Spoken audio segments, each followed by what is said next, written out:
A lot of the excitement in North Country education these days is in career and technical programs. Enrollment is growing. Students are getting a leg up on careers, getting certifications they can use for jobs. The BOCES in Plattsburgh, for example, is building a whole new space to accommodate this growing interest.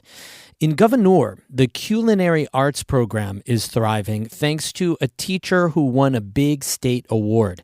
We meet her on today's Story of the Day.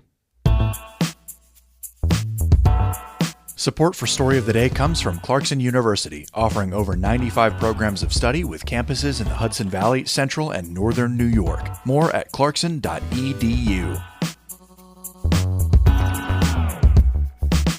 Hey, I'm David Sommerstein. It's Friday, September 27th. First up, Olympic facilities in the Adirondacks will get another $100 million in upgrades in the coming years. At its meeting last week, the Olympic Regional Development Authority Board approved major investments in the sliding track at Mount Van Hoevenberg, as well as at Whiteface and Gore Mountains. Pat Bradley reports for the New York Public News Network. The board considered a resolution at its latest meeting that would allow ORDA President and CEO Ashley Walden to approve electric contracts for Gore Mountain. The rates are going up. Gore is in the most expensive of all of the areas for electric in New York State. The resolution is to allow us to enter into the contracts. Some of these contracts, the markets are really volatile, so we will look to secure the rates. It's really important to us that we be able to have the flexibility to enter into the contract when it's the most beneficial for the Olympic Authority. The board unanimously approved the resolution. Another measure sought to authorize the purchase of 17 snowmaking guns for the Whiteface ski area. Walden explained that the purchase continues modernization of infrastructure at the mountain. They are going to cover several trails. There's some spots there that our current snowmaking doesn't cover well enough.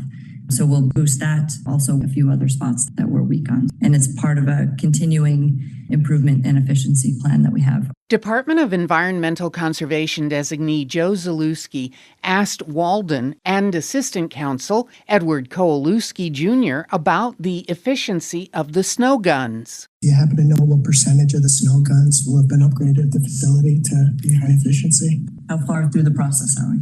75 or 80%? 80. The board approved the $617,000 purchase. Also under consideration, the replacement of Lift 10 at Gore Mountain, which Walden explained is part of aging infrastructure at the ski area. This is Gore's oldest aerial lift. It was actually originally at Whiteface Mountain, and in 2002, it was moved from Whiteface down to Gore. So this lift will help us to increase the uphill capacity. It'll also be more reliable. With an older lift, we're also having issues getting new parts for it. It's a lift that we can't afford to have broken down while we're operating during the season. The board approved the project, which is estimated to cost about $8 million. Another capital project the ORDA board considered would authorize improvements totaling about $96 million at the Mount Van Hoevenberg sliding track. Walden said construction done there in the early 2000s was never fully completed. The project that we're looking at now addresses a number of modernizations and upgrades that are necessary. So currently the refrigeration system is actually original to the 1980 track. I should say that all of this has been part of a 5-year master plan for the facility. None of these areas had been addressed in the initial upgrades. Senate designee Eleanor Tatum was curious about what the upgrades could mean for sliders. The upgrades, will that extend the season for the ability to have races? It will make it possible for us to open the track earlier and keep it open longer. The board unanimously authorized the ORDA president to move forward with the contracts. In Plattsburgh, I'm Pat Bradley for the New York Public News Network.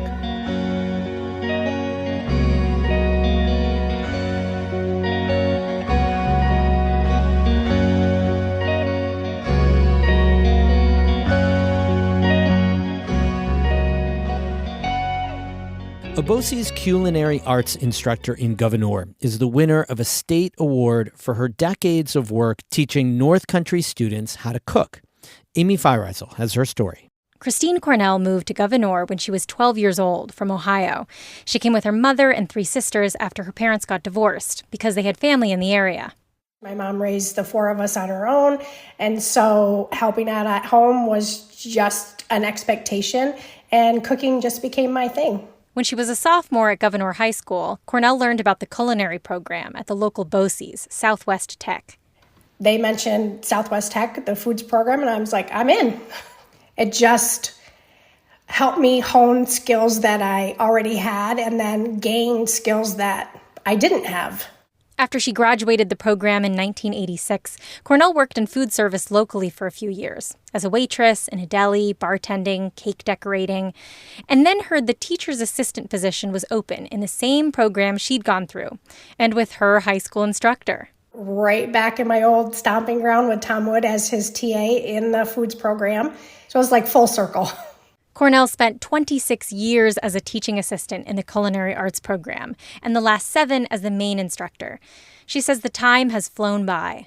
I look forward to getting up every day and going to my job. You know, I go in early. I'm there at 7:30 in the morning. I don't have to be there till 8 o'clock. Cornell teaches students from Gouverneur, Herman DeKalb, Harrisville, Edwards Knox, and Clifton Fine. She says she loves expanding her students' culinary horizons. We live in a very small community, so some kids think McDonald's is a sit-down restaurant, you know.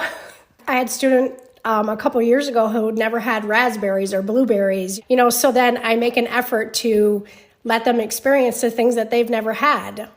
A couple years back, Cornell applied for a $5,000 grant through ProStart, which is the culinary arts curriculum she teaches, developed by the New York State Restaurant Association. She used it to expand her students' culinary experiences: guest speakers, farm visits, a trip to a Japanese restaurant in Watertown. She bought special equipment so kids can grow their own vegetables. 2 hydroponic systems so that, you know, kids can see how it is to grow their own thing. We do a sustainability unit, so the hydroponic things are awesome to represent part of that chapter. She took students to a burger battle competition in Albany. Last year, they did a cooking challenge with Fort Drum. So they brought in some MREs, which are ready-to-eat meals that the soldiers take out into the field. And my students competed in teams to revamp them into something a little more presentable. Cornell seniors do cooking internships in April and May in area businesses. They also cater luncheons for different school staff meetings and community events. We help with the St. James School Harvest Dinner. We cook all their turkeys, their stuffing, their gravy. We do all the cookies for like the Christmas tree lighting that the chamber puts on. Whenever she can, Cornell likes to put the decision-making back into the hands of her students. This spring, she tried a new concept for the senior project. Traditionally, students would theoretically design a restaurant or bakery. In that process, they have to come up with a name of their business, their logo. They have to do an advertisement. They have to create a menu. They have to do all the pricing. But this year, Cornell wanted to make it more interactive. She paired the kids up and had them design a food truck. Another BOCES program helped build food truck facades, and Cornell students actually cooked and served an item from their menu to the rest of the school. That also kind of like brings in that real life experience about how much they have to make, because there's 50 some odd people in the building, and you know, my recipe only makes enough for 10, and so how do I fix that? And the staff and students who visited the food trucks got to vote on who their favorite was. So that was really cool, and we'll do that again next year. Earlier this summer, Cornell was named ProStart's Educator of the Year in New York. The award recognizes excellence in the classroom, as well as passion, creativity, and commitment to students. Cornell says it's easy. I just really, truly enjoy what I do. I enjoy the students. I enjoy when those light bulb moments go off and you think, oh, he got it, she got it, you know, helping them reach their full potential. Cornell is now a finalist for awards from the National Restaurant Association Educational Foundation. Amy Feiereisel, North Country Public Radio. We have more news all the time and through the weekend on our website, ncpr.org. Music today by I Am Snow Angel of Lake Placid and Mark Corey of Watertown. Have a great weekend. I'm David Summerstein.